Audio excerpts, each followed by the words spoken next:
Well, hello, my friend. A happy, blessed day to you. If you shared with me yesterday, and I hope you did, we talked about Friday, didn't we? Good Friday. It wasn't a good day at all for those who loved the King of Kings. It was full of dread, defeat, and discouragement. And yes, darkness. The one who lived perfectly and loved perfectly died for imperfect people. That's you and it's me.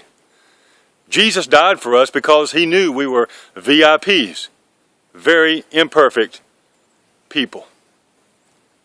We are very imperfect, and imperfection comes with a price.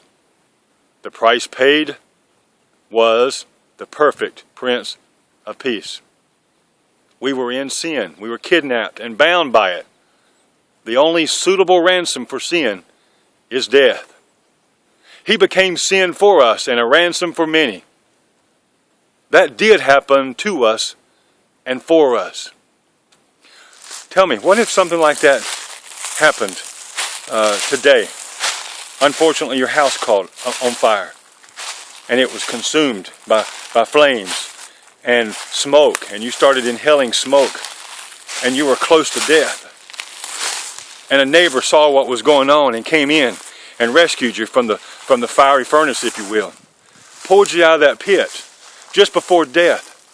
How would you look at that person now? How would you behave toward them? How would you serve them and love them? You would talk about them more. You would have more respect for that neighbor. The real Jesus has done what that imaginary neighbor did. Why don't we think like it, talk like it, walk like it, act like it, or even live like it? Many of us find ourselves somewhere between the cross and the tomb. What do I mean by that? Well, we're not living at the total agony of the cross, but we're nowhere close to the victory of the empty tomb. We're between a hard place and a rock. The hard place of the cross and the rock of the empty tomb. We're in a rut. We're treading water. We're spinning our wheels. We're going around and around in circles. It's time that we go from hibernation to escalation. It's when we realize that it's what surrounds us, it's not what surrounds us, but what is inside of us that produces victory and success. We look at our surroundings and what do we find? Yeah, we see death, we see defeat, disease all around. We see lust, lack, and loneliness. We need to get rid of that broken record in our mouth and in our mind. That broken record is saying lyrics over and over and over again. Too little, too long, too late, too little, too long, too late, too little, too long, too late. That's the broken record that's in our mind and in our mouth. Too little. That's a lie to me. It's an excuse. I'm not big enough or bold enough. I can't care enough or contribute enough. It's only me. How can I make a difference by myself? I don't know enough, and I can't go enough. Don't listen to the lie that what you are or what you do is too little. You know, you can only be in one place at one time, so be in that place. You are big enough to make a difference. There is a big God inside you waiting to do big things through you. You are very adequate, able, and adaptable. How about too long? That same lyric over and over again. Sounds like an excuse to me. It's going to take too long to get out of debt. Too long to go back to or get through school. Too long to see results by exercising and eating right. Too long to find the person of my dreams. Too long, huh? Time to get off that excuse treadmill, isn't it? The time's going to pass anyway.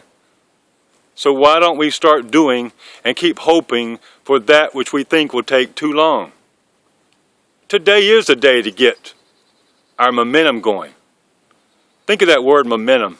It starts with mom. I just realized that today. Every mother who thinks that carrying a child for 9 months is too long. She doesn't think that when she's holding her newborn. It's not too long to start conceiving and start believing. How about that third lyric? Too late. Oh my, too late. That has to be the biggest lie and excuse and common broken record that we hear every day. Too late. It's too late is what the enemy is telling us. Our enemy and even some of our friends and family, they love it when we say it's too late. People that you know that are stuck in the middle of defeat and mediocrity, they love keeping others down to their level. The excuse and lie of it's too late is admitting defeat. Too late to start a new career. Too late to build a new and better reputation. Too late to start over. Nope, never, never, never too late. All the time we have is today, right now. The days that remain are all we have. We might as well live them excuse-free. There is plenty of time today to forget any of our wasteful past, our wasted past, and our wasted days, and we can begin again. It has to be today, though.